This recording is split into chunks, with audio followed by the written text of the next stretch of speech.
The broadcast is now starting. All attendees are in listen-only mode. Hi, everyone. Welcome. Thank you for joining us this evening. I am Mandy Sheriff, Alumni Relations Manager for AFS-USA. And thank you for joining this webinar on leveraging your AFS experience in college application essays with Pamela X. We're pleased to have Pam with us today to share her expertise with you. Pam is an AFS returnee, U.S. to Brazil, 1975 to 76, and a coach and trainer with over 25 years of experience developing leaders to succeed in the international workplace. She's trained more than 2,500 clients in 35 countries in the fields of government, multinational corporations, military, nonprofits, and universities. Currently, she is working with the Department of State's Career Services Department, where she advises foreign service officers and their families. Throughout the webinar, please feel free to type your questions as they come into you. Pam will answer questions throughout the presentation. And if you'd like to speak, you can raise your hand and we will unmute you to ask your question as well. And of course, there will be time for Q&A at the end for any additional questions that you have. So without further ado, I will turn it over to Pam for the presentation. Great. Mandy, thank you so much for that introduction. Everybody, welcome. Good afternoon or good evening, wherever you are. This is, I think, a very important topic for those of you that are listening, because your AFS experience, whether you are just newly returned or you've been back a few years, is something very valuable that colleges really seek. They like students that have studied abroad. They like students that bring different perspectives. This is true for undergrad as well as graduate school. So we may have some people that are considering applying or have already applied for graduate school. At this point, those of you that have already applied for university or undergrad or graduate in the fall, I hope you have received good news. But for those of you that will be thinking about this in the future, take good notes and you'll have this when you start this process in the fall. What's very helpful for Mandy and me is to know your first name, where you went on AFS, and if you are going to be applying for undergrad or graduate work. So if you could write that in the chat box, that would be great. And then Mandy and I will share that information with me. I cannot see what you write, but Mandy will share it. So we have Enrico, who went to Japan and is applying for undergrad. And I'm sure others are typing as we speak.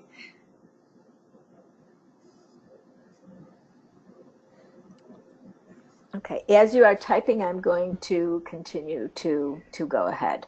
We have Naya, who went to Finland and last summer and is going on exchange to Germany for 2018-2019, and she will be applying for undergrad. We have Annabelle, who went to China for a summer program and will be applying for undergrad, and Erin Green, China, and applying for undergrad. And I know that we have several more. Nissa, applying for undergrad and went to South Africa last year. Colleen went to Japan and will be applying for undergrad. Okay, great. So that's helpful to know. Okay.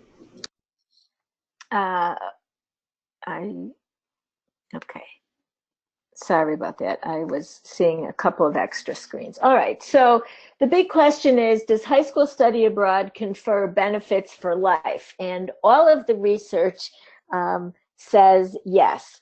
And as I also mentioned, colleges are looking for people with international experience because they believe that it produces a more diverse student body, that it confers skills on students like resilience, communication skills, willingness to meet people from different backgrounds, and all of those behaviors are very helpful in integrating into the university experience. Studies have also shown that there's less of a difference about where you studied or for how long you studied than the fact that you studied abroad at all. What are universities looking for? They're looking for both evidence of personal growth as well as academic growth. So in the personal realm, how do you handle yourself? Are you resilient to change? Can you bounce back from adversity? Are you willing to embrace people from very different backgrounds and with different worldviews?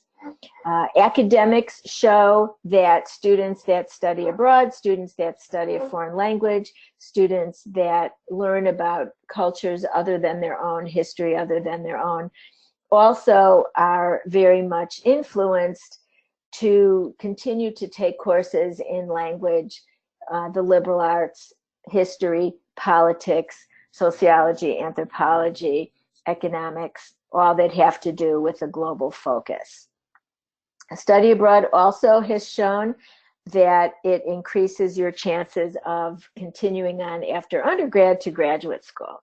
So for those of you that are contemplating that, even though you are still looking at the undergraduate experience, you can hold that forth for 4 more years. What are the career paths that students take after their AFS experience? Many of them will take leadership and management. Many of them will go into nonprofit management. Some people want to go into careers that will be in, let's say, agriculture or politics or diplomacy. And again, all of these are influenced very much by the experience that they had when they were living abroad. Universities are looking also for different kinds of knowledge. So there's the hard knowledge, things that can be measured and looked at in a concrete way, such as culture, language, and the socio-political and economic situation. But again, also the soft skills, the interpersonal communication, leadership, problem solving, and conflict resolution. But you know all of this already. That's why you went on AFS, and probably many of you are recent returnees. So you're still kind of reveling in what you learned and thinking, you know, how you survived it, and excuse me, and still trying to process it all. But the challenge is, how do you write about it? How do you include it in an essay to make your message clear, concise, and compelling? Meaning, can the reader understand what you're going to say from their first read? Are you concise and are you precise? Meaning, do you get to the point? You don't go on too long. You don't beat around the bush, but you look at really the clear, distinct facts. And is your essay compelling? Meaning, does it move the reader in some way to say, oh, wow, that's really important? Those readers of essays probably have heard it all and seen it all. But my guess is that after this webinar, or my hope is after this webinar, you'll be able to capture your experience more explicitly and therefore be more compelling and therefore be more attractive to the university. So some of the questions that I'm going to ask you are going to be prompts for what did you do, what did you learn, what meaning does it have, how did it feel in the moment, what's the long-term impact, do you think, of that particular learning? So in the common application, there are 7 essays. And depending on the university that you're applying for, I believe that you will be able to select 1 or perhaps 2 essays from the common application. Some schools may also have supplemental essays, and of course, just read their directions very carefully so you don't miss anything. So what I have done is I have taken the 7 questions and deconstructed them a little bit. So for each essay question that we're going to review, consider the cross-cultural implications.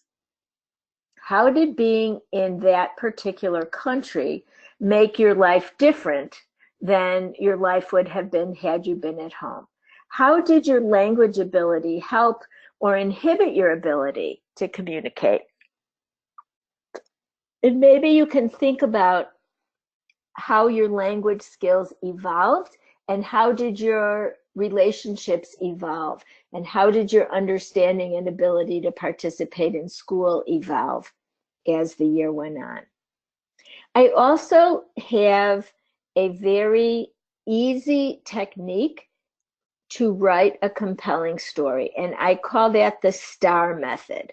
So ST for situation, A is action, and R is results. So when you start thinking about something that happened to you at school or in your family, or maybe you were doing volunteer work while you were abroad, and now you want to tell the story about it, you can write it using this framework. What was the situation I faced? And give me a few details. What were the actions that I took? And tell me about your decision-making process. Tell me about your interactions with people. Tell me what you tried at and what worked and what you tried at and failed. And then, of course, the grand finale is what were the results? This is what I learned, or this was the relationship that I salvaged, or this was the realization that I came to. Of the situation, action, results pieces, the results is the most important part. So make sure that you are very clear about what was the outcome from that situation, what did you learn, and how do you apply that going forward. So here are the common application questions, and I'm not going to read each of them in detail, but you can see in blue, these are the main points that I highlighted. Excuse me, I'm having a bit of a dry throat. Let me take a drink.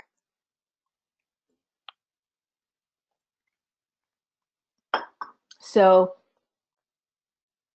something about your background or talent that's meaningful, an obstacle you encountered, and how did you manage that? Did you question a belief, and did it change or did it solidify? What's a problem that you've solved or you would like to solve? Think about an accomplishment or an event that helped you to grow. What's an idea or a concept that made you delve into its study or its interaction? Or share an essay on a topic of any choice. And obviously that may be very interesting to you if the story you want to tell doesn't fit into any of those other 6 categories. So at this point, I'm going to go in depth into each of those common app questions, but I'd like to stop for a minute to see if anybody has any questions at this time or would like to share their experience if they've already applied to undergrad in writing their essays. And you can either type it in or you can raise your hand to chat and Mandy will unmute you.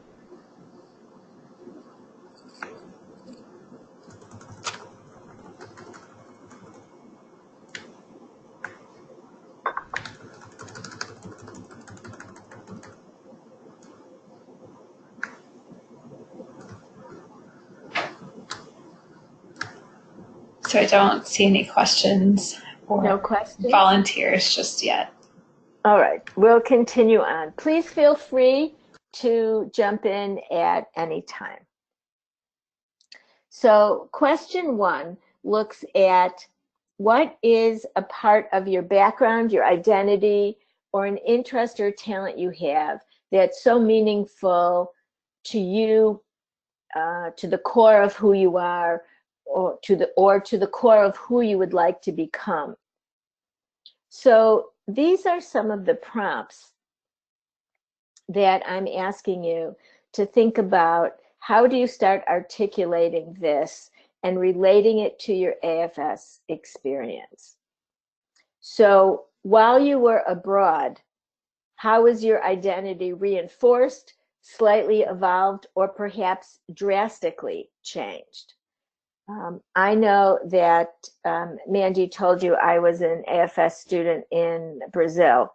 And even though it was many, many years ago, I'm still very much in touch with my Brazilian family and friends. And in fact, just over this weekend, even though I live in Washington, D.C., I was in New York to visit with one of my Brazilian friends that was passing through New York on her vacation.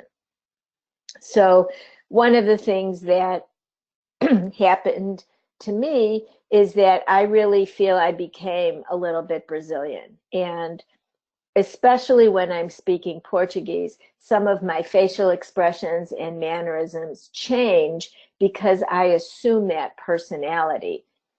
It is so evident that sometimes my American friends or family, if they see me switching into Portuguese, they often comment that I seem almost like a different person just because I inhabit this different personality. So that might be something that I would like to write about, that I'm more animated, I'm more emotional, my voice gets louder.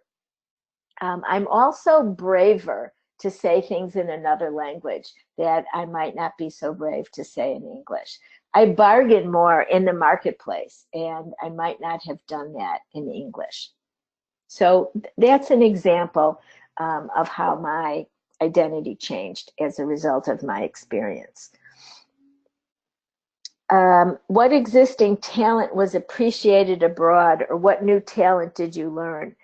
I was a cheerleader in high school, and in Brazil at that time they didn't have cheerleaders, so they liked to watch me do some of my cheers and songs, and they just thought that that was kind of a unique experience. As you're thinking about answering this question, you could consider writing it as a story with characters, scenery, plot, conflict, and ending, and be creative. That's what the readers and the decision makers are looking for. Also, think about what impact that this experience had, this new identity or talent that you exhibited. How will that influence you in your university years? How will that influence you in the career you'd like to follow going forward? Question 2 asks, the lessons we take from obstacles that can be fundamental to later success. Most AFS students that I have worked with over the years experience frustration, sadness, homesickness, anger, rebellion at the beginning, but often throughout their time ease into it and end up having a great experience. I've worked with AFS students that have come probably from over 40 or 50 countries. I've also done work with university students and young professionals over the years. So probably in my career, I've worked with people from about 40 or 50 countries total. And sometimes in the end, it really doesn't matter what country you went to, because wherever you go, that becomes your country. And how did you address some of the peculiarities of that culture that were different from your own? And how has that led to your ability to be a better negotiator, to be more inclusive of different voices, to be more persuasive, or to be more persistent? in the face of adversity. Once again, tell your story. Make it emotional, dramatic, funny, provocative. Try to tell it in a way that seems fresh. And then once again, how did what you learn become a part of your plan for going forward? Question 3 looks at a belief that was questioned or challenged.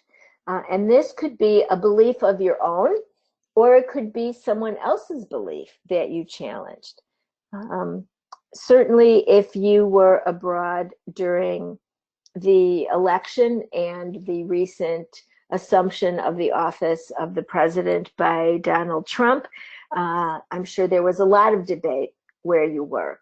And so how did you defend the voting process and the campaigning process? How did you defend your choice of a candidate? How did you defend or explain or challenge some of the ideas and practices of the current president? When you questioned or challenged somebody, how did you do it? Did you do it respectfully, in anger, with facts, with emotions? And what was the outcome of that challenge? Did you change your own ideas? Were you successful at changing the ideals of others? You could also ask yourself, would you make the same decision to challenge that belief of your own or of others again? So this is a question that very much looking at your core values and deciding what they will continue to be or what they will become in a different fashion. Question 4 is a problem of personal importance that you've solved or you would like to solve. In this case, you can look at a problem that is personal, or you may find a problem that was local to your community, or perhaps you're actually starting to think on a global scale. I just read some articles in the New York Times this weekend about innovative thinkers and how they saw a problem and decided to attack it, how they had a personal experience and they wanted to share it with others, how they found a partner who had complementary skills and they devised a plan and they tested it, and now they're carrying it out. Why is this important? Why should I care? What difference will it make? What is your process for finding an answer? How will you handle challenges or defeats or discouragement along the way? And if this is something you have not yet done, how do you plan on carrying it out? I think this is a really interesting question, especially for those of you that are brimming with ideas, want to change the world in a meaningful way, have already made a difference in your community, either in a home community or in your AFS community. And what's the story and why is it compelling to the reader? Question 5 looks at an accomplishment, an event, or a realization that sparked personal growth and an understanding of self.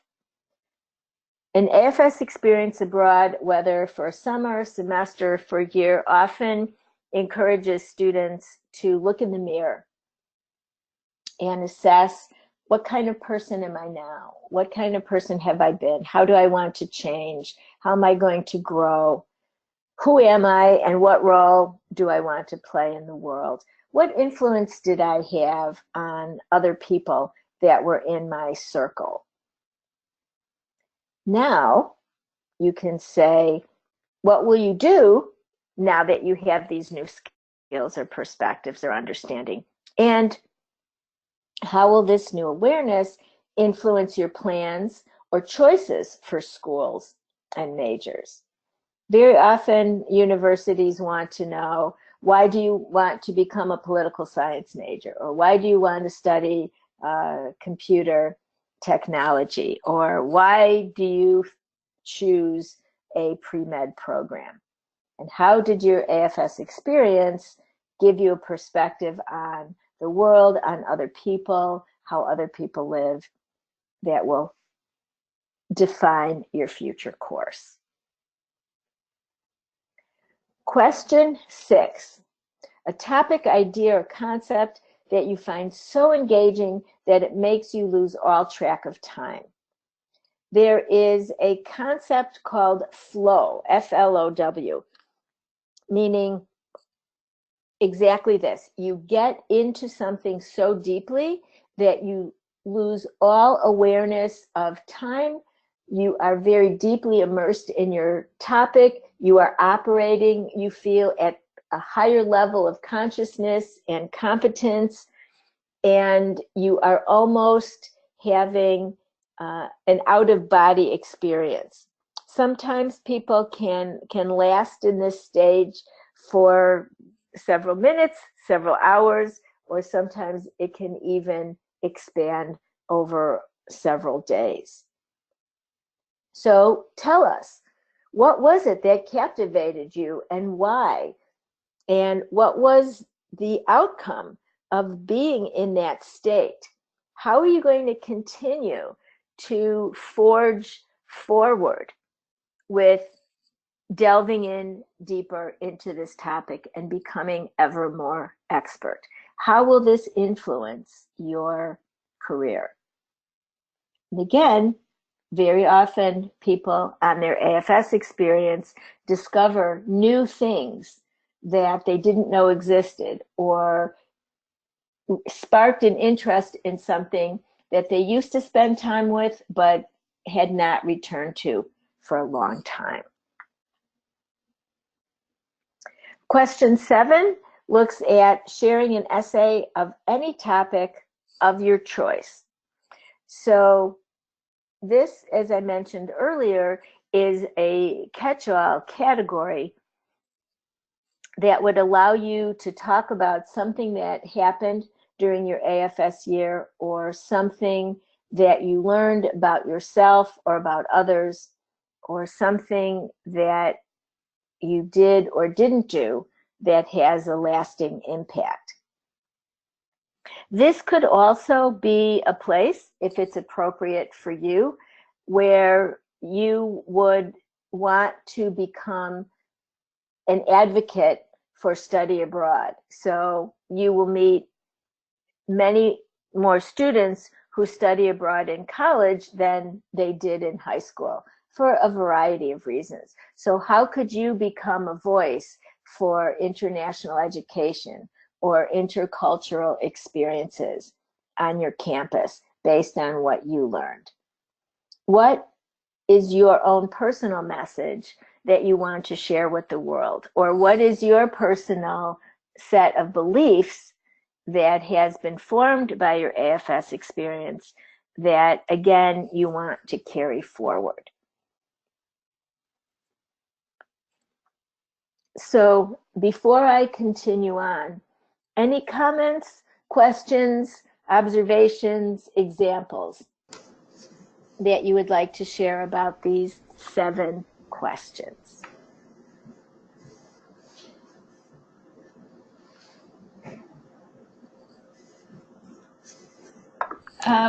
Let's see. Enrico has asked if you can go back to the previous slide.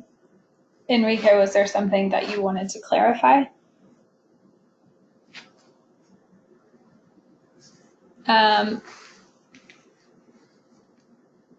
Enrico, please feel free to talk to us. This session is much more interesting and valuable when people share. Okay, I'm getting a couple of questions about what specific bullet points are. If you're taking notes, don't worry. We'll send you a recording of the webinar afterwards, so you can go back and clarify what some of the points were. Mandy, let me clarify something at this point. So in each of these slides, the first bullet in blue is the actual common application question. The subsequent questions in black are my prompts to encourage you to start thinking. So on the common application, you will not find the bullet points in black. This is what I'm adding to the webinar. And the reason that I have added them is really to stimulate your thinking in a broad and deep and diverse way about what each of these questions mean and different approaches you could take to answer it. Was that a helpful clarification? I have another question that's come through, which is Colleen has asked, I'm not really sure that I understand the concept that makes you lose all track of time. Could you give me an example of a situation like that? Yes. So I'll give you a personal example. Part of the work that I do is I develop training programs like this one, and I will deliver them in person rather than, or in addition to being able to deliver them in a webinar. And very often, the topic is familiar to me, and I've done something like that before. And so I really have to challenge myself to think about it in a different way. Also, I do presentations and training programs that are on different topics, things that I haven't done yet. So I need to be creative and not just regurgitate or reorganize something that I've done before. So on these new topics, what I will often do is approach it from a couple of ways. I might take myself away from the computer and sit in a quiet, comfortable place with a pad of paper and just let my mind start flowing and brainstorming. And I just write without any sense of order or sequence or what's important or what's not. And I'm trying to imagine the scenarios of what will my audience find important? What might be the latest research on topics that I would have to really search the internet for, or go to the library for, or interview experts for? How do I imagine that I could capture the interest of my audience? And so when I am in this state of creative generation, I just lose track of time because I kind of enter this mindset of I'm just going to collect all these ideas and all this information and write it down and gather it. And sometimes I will notice that a couple of hours have passed and I don't even realize that that has happened. If you're a player of video games, I suppose that could happen to you too, where you're just playing and playing and playing, and you don't realize that you've been doing that for, an hour and a half. It just feels like a few minutes. So if you're interested in the topic, Google Flow, F-L-O-W, and there is a Hungarian psychologist, and I'll just give you his first name, M-I-H-A-L-Y. M-I-H-A-L-Y. His last name is too long, and I don't know how to spell it without looking it up. But he talks about this idea of flow. Another example of flow might be when you meet somebody really interesting, and you sit down and you start talking and you're sharing stories, or you're talking about common interests, or you're brainstorming about ideas for a project. And then once again, you realize you've been talking for an hour and a half straight and you haven't paid any attention and have no perception that that amount of time has passed. So I hope that's helpful. So she's followed up and said, so this can feel like an obsession then? It can, I don't know that it's exactly the same as an obsession, because this idea of flow is almost unconscious, where you just really get into something. The idea of an obsession, I think, is this dogged determination and really, how can I say, an active focus, where you're actively pursuing something. This idea of losing yourself in time is much more of an unconscious process. Okay, and there's another question. Sorry, I've just lost it.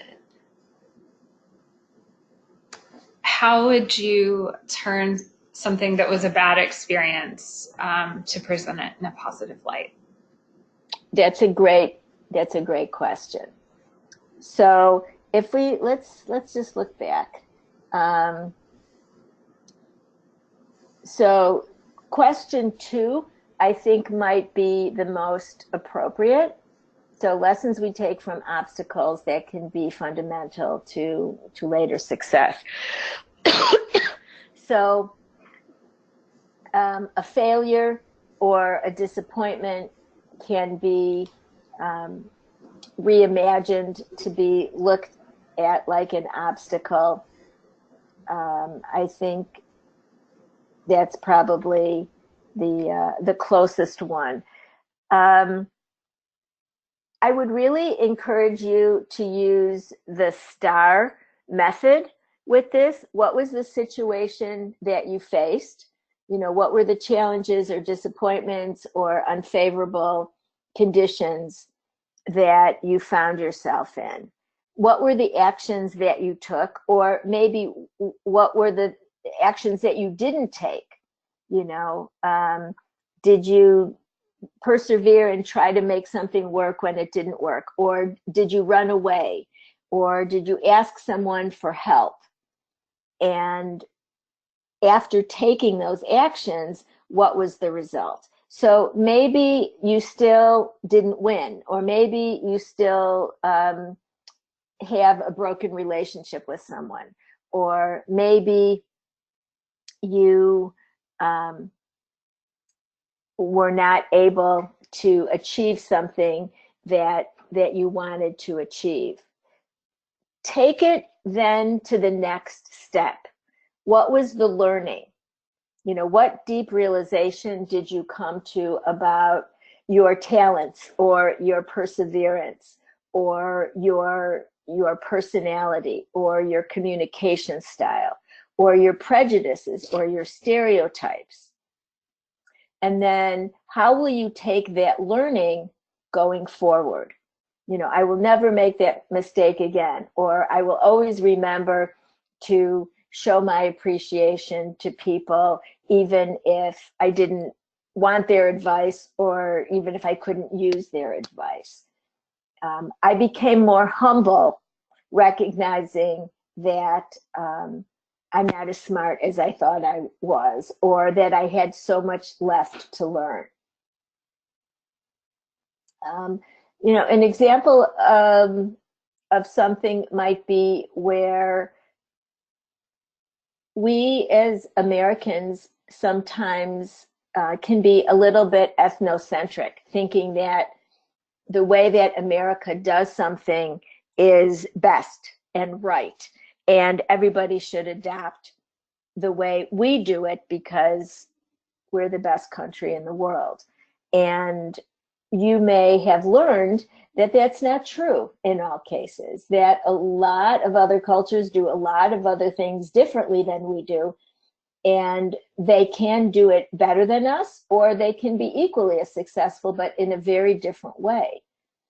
And the example that I had recently was, in the United States, we like to pave everything with concrete or asphalt. And in a lot of places, they may have put gravel or stones on a road, or chips, wood chips or things like that. And to us Americans, that may look less developed or rough, or don't they have enough money to pave it? But what I learned is that when you pave something or put concrete or asphalt on it, the water from rain runs off and it goes directly into drainage systems that then are kind of washed out to sea. Whereas if you have a porous surface, meaning it can absorb water, like gravel or stones or wood chips, then the water is absorbed into the earth and it's put in the water table, and then it can be extracted and used, obviously, to water trees and fill reservoirs and go back into the water table later to be pumped out. So something as simple as a paved road was a big lesson for me and made me think that, yeah, there are a lot of ways to make roads, and there are a lot of ways to protect our environment. So those are some examples. Do you feel comfortable sharing that story so that we can perhaps as a group give you some feedback? He said yes, so I could unmute him. Please do. Yep. Okay, you're unmuted. Yeah, so I was specifically thinking about the broken relationship. During my time in Japan, I had a lot of difficulty making friends with Japanese people because I found them to be really closed off, and they didn't really want to do things with me over the weekend or even after school. Especially young people at my high school. And there were a lot of times where I thought that I was maybe getting into a friendship, but then I said something and then they never talked to me again. But I didn't really understand what I told them. Or I did understand what I told them, but I was just trying to be funny, or I was trying to fit in, but that backfired. So how would I turn that into a positive story? Well, I would, again, if you think about it as one way to do it, the situation, action, result. So the situation was you were in Japan, the culture was very different, there was a language barrier, the way that students interacted in a high school was all very different. The actions that you took were to try to reach out to different people, try to communicate in different ways, try to address different topics, maybe try to talk to students who spoke some English, and then the result was, despite your best efforts, it was still difficult. So let me stop there, and in a very kind of overview way, did I capture the situation, actions that you took? Yeah, I think so. Okay, so then the result is what is really important in the essay. And if you're thinking about your 600 words, you should devote more time to the result and the learning than to the situation and the action. So were you there for a summer, a semester, or a year? A semester, the 6-month program. Okay.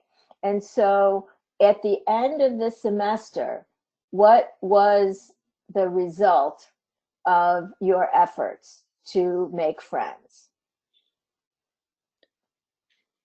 I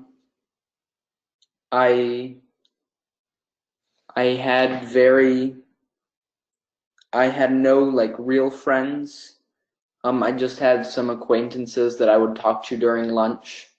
But that was it. So I guess the result would be that even in the face of adversity, I kept on trying to communicate and expand and try new topics and new students to talk to.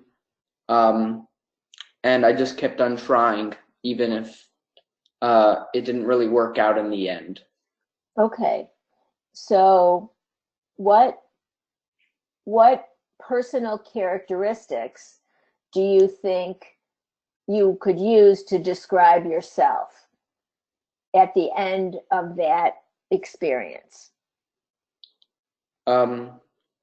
Perseverant. Mm-hmm.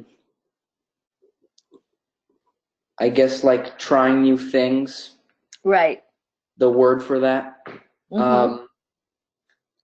And I guess more words like those two. Right. Right. So you persevered, you were resilient, even in the face of very small responses. You tried a variety of approaches. You tried a variety of people. You probably had to look very deep inside and remain optimistic that yes, there is the possibility that I will make friends, or yes, there is the possibility that I will become more successful at this.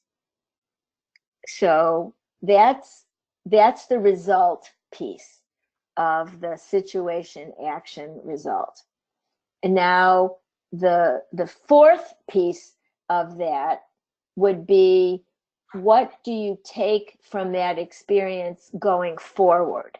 So how will you apply what you learned to entering a new university environment, or even going forward, making new friends in a new job, or your ability to reach out to people who are very different from you?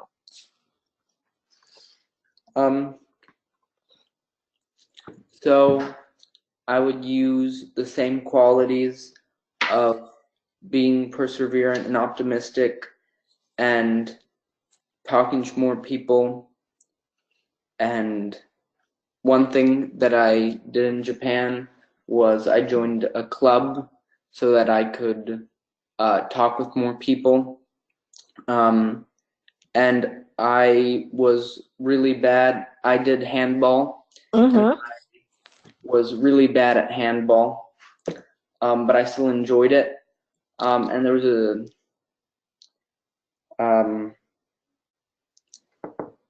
and so I guess I mean, there was especially this time that like there was this person that I was thinking that I was getting into a friendship with, and then I told this guy, I mean, I only learned the meaning a few days ago, which means it meant failure. And I told him that he was a failure because I didn't know what that meant at the time. Mm-hmm. And so that ended the relationship right there. And so I would apply to, and someone else told me this word that meant failure. And then I told my friend, who ended up not being my friend. And I told him because I thought it would make me fit in, or like just be more with them or more in the culture, saying more like Japanese words and things like that. But that backfired, so I guess I would just be myself instead of trying to be someone who I'm not and saying things that I usually wouldn't say. Right. Okay. That's a really important lesson. That's a really important lesson, because these years in high school and college are formative years. We have experiences, and we experiment, and we learn, and we succeed in some and we fail in some, that really form who we are as adults, and as professionals, and as friends and partners and spouses going forward. So even through this difficulty, you persevered. And some of the lessons are, there are some situations in which I might not be successful, and this was one of them, and these are the lessons I take away. Maybe in the future you might be quicker to admit when a situation is not conquerable, and shift focus, or shift groups, or shift environments. And sometimes knowing when to get out of something is just as important as knowing when to get into something. So thank you for sharing your story. I know that it must have been very, very difficult, and lonely, and discouraging at times, but I know that you have gained some inner strength and inner fiber that will help you going forward. So thank you again for sharing that story. Okay, thanks. You're welcome. Question 2 is done now. Okay. All right. Anybody else have a question on these essay prompts, or a situation that they would like to share that we can talk about? There was one other question that came through, which was, what are some literary mechanisms to allow the words of the essay to emotionally speak directly to the listener, to capture the reader's attention throughout? Oh, that's a great question. A couple of things come to mind. Try to use really rich vocabulary. So use a thesaurus. Instead of saying happy or excited, say elated, or jubilant, or ebullient. That shows your sophistication, and it also shows the nuances of your emotion. I would also say, as you're telling your story, and as you're writing it, ask yourself, so what? And then answer that question. And then ask again, so what? And then ask again, so what? By asking that question, so what, I have found with my clients, it helps them get to the core of the issue. It helps them get to the deeper emotions. And that is what is important. Talk about the impact at the time, and talk about how you feel you want to carry that forward. Again, it's all about mining this experience for the learning, for the emotion, for the maturation, and how is that going to help you going forward. Read your story out loud to yourself and see how it sounds. whenever I have to write an essay or a biography or a position paper, I always read it out loud to myself, and I always end up making significant changes. I would also recommend reading it out loud to different people and having them give you the reaction. Try to create a picture in their mind with your words and invite different people to listen to you. So your parents, a favorite teacher, a school counselor, maybe you know somebody that went to the university that you want to go to, and talk to them. What's the culture like at that school? What are the students like? What are some of the main thoughts and beliefs that students on that campus have? What are the commonalities? Obviously, you're going to have a very diverse student body, but what is it about, for example, I went to the University of Illinois. So what is it about the University of Illinois that would be interested in what I have to say? And I guess finally, I would say sometimes a very meaningful quote can frame your story. So I know that in some of the training programs that I do, I often use quotes. And so how does this relate to the AFS experience? Try to find quotes from the culture where you studied and see how they become meaningful. I was in Brazil, and there is an expression in Brazil, in Portuguese, that is dança conforme a música, which means dance according to the music. So if it's fast music, you dance fast. If it's slow music, you dance slowly. If it's complicated music, you better learn the steps.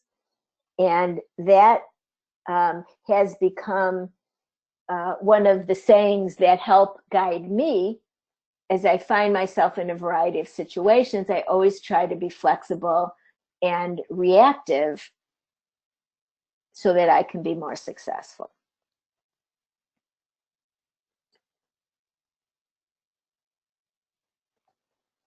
So I am conscious of the time. So I want to go through the last couple of slides, and I'm willing to stay on a few minutes longer if you have other questions or other stories that you would like to share. Here is a list of some keywords and phrases that attempt to capture this international, intercultural experience, because your job is to communicate to the reader. If you're choosing to incorporate your AFS experience into your answer, your job is to communicate to the reader what it was like to be in Japan or China or South Africa or Finland. And these are some, I hope, relatively sophisticated ways to talk about your experience and what you learned and how you will carry that going forward.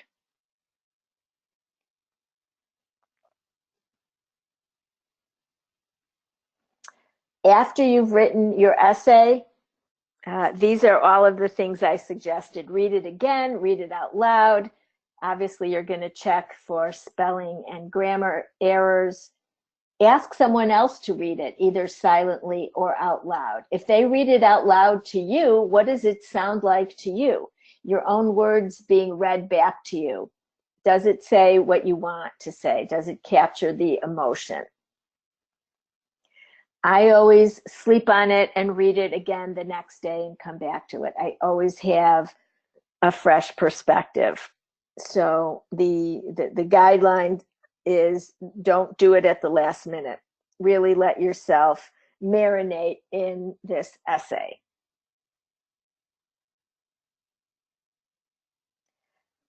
So this is a time when I have, again, a few minutes. If anybody has any additional questions, would like to share a story, request clarification on anything that I have talked about so far.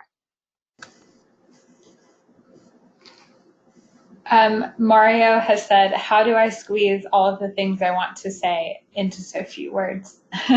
That is a great question. That is a great question.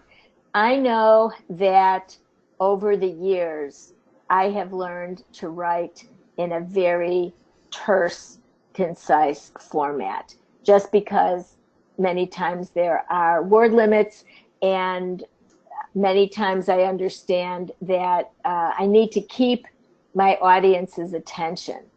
So look for ways to shorten what you say. And you could, instead of saying, during the semester that I spent in Japan on an AFS experience, you can say, during my Japanese semester. You just really, really cut it down. You can use colorful vocabulary in 1 or 2 words that might capture something that you were trying to say in a whole sentence. If you have a good relationship with your English teacher, or if there are writing tutors at your school, if you have an older brother or sister, if you know somebody that does a lot of writing for a living in their job, ask them to read it. And remember to go back to that question, so what? So what? Why is this important? So you've written 2 paragraphs and you're lost, and you can't capture exactly what you want to say. Put the paper down and ask yourself, what is the most important point that I want to make in 2 sentences? And force yourself to really condense what you want to say in 2 sentences. And then go back and look at those 2 paragraphs, and I guarantee you'll be able to start cutting.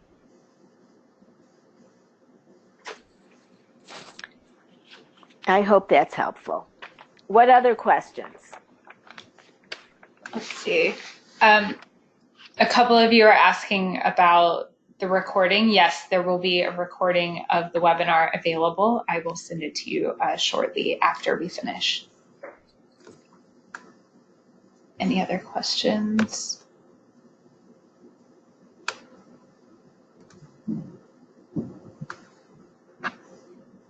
Have any of you already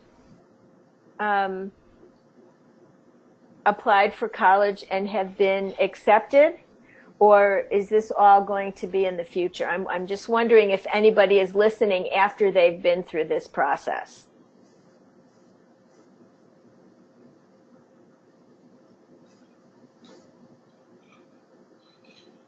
There are a couple of yeses. One, I'm applying next year. Mm-hmm. So for those of you that have already applied, how did you incorporate your AFS experience, if at all, into your essays? And I'd be happy to unmute you if you'd like to speak about that. You can, of course, type it as well.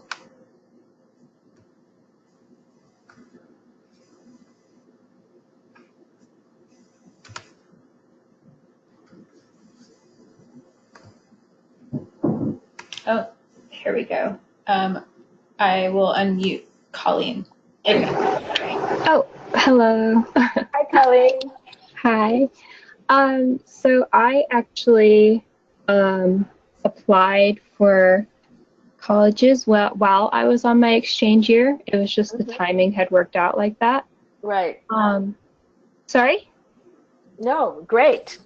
Oh. And so where are you in the process now? So I actually am transferring schools. So that's why I wanted to refresh my memory about how I did it. Because when I was writing, as I was on my year, it was really easy to call upon experiences because they were fresh. Maybe it happened like the day before. And so I just remember talking a lot about comparing myself to the time before I had come on my exchange and noting all the differences between that and how I was more open and outgoing. And I put a lot of that in my essays. Great. Yeah. Great. Yeah, I think the idea of comparison of a before and after can be a great literary device. So I used to think this way, and now I think this way. I used to always do this, but now I question myself, or now I'm more thoughtful about this, or now I'm more deliberate in my inclusion of other people's opinions. Yes, definitely. Great. So that's a great way to very concretely show the learning, the change, and what it means going forward. Thank you for sharing that. So I would just, and if anyone else has any questions or stories to share, please feel free. And while you're writing or raising your hand, I just want to reiterate to the point of how do you get such a deep message across in very few words. If you use this idea of situation, action, results, and the learning, spend much more time on the results and the learning and less time on the situation and action. That's the background. The situation and action are the background and the context for the story, but just give me enough so that I get a picture in my mind. And then tell me, so what? And what happened next? If you're going to use that model, I suggest trying to write in bullet points. So write situation and then write maybe 3 or 4 key bullet points about your situation. The action that you took, 3 or 4 bullet points. And then the results, 3 or 4 bullet points. And the learning going forward, 3 or 4 bullet points. So you have it really succinct. And then you'll be able to see what's important about that story. And remember to ask yourself, so what? Why is this important? Why should anybody care? What impact did it have on me? You can also ask yourself open-ended questions, starting with who, what, where, when, why, how. And that will prompt you to think. Answering yes-no questions sometimes makes you think, oh, I have to go left or right, whereas many times there are a lot of options in the middle. The time you want to ask the yes-no questions is, am I a better person for this? Or can I take this knowledge going forward? Or did I make the right decision at that point? And would I make the same decision once again? So really challenge yourself to think deeply. Any other questions or comments from the crowd?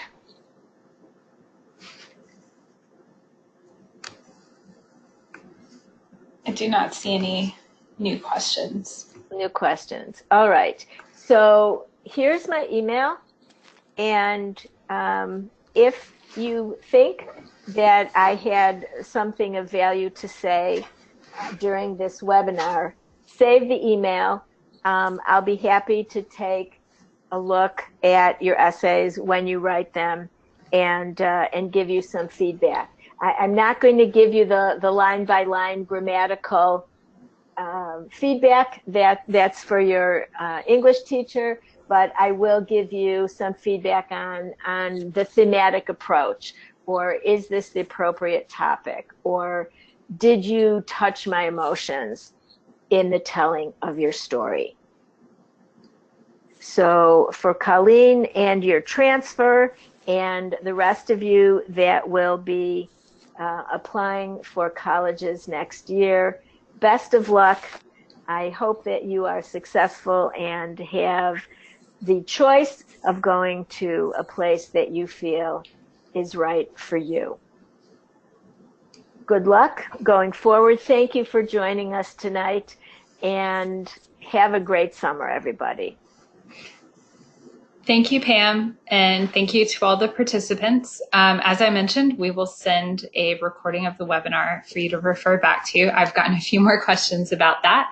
And if you have any questions about our previous webinars as well, just let us know. So thanks again to Pam and to all of you, and have a good evening. All right, Mandy, thank you again for excellent facilitation, and to all the participants, best of luck. Have a good night.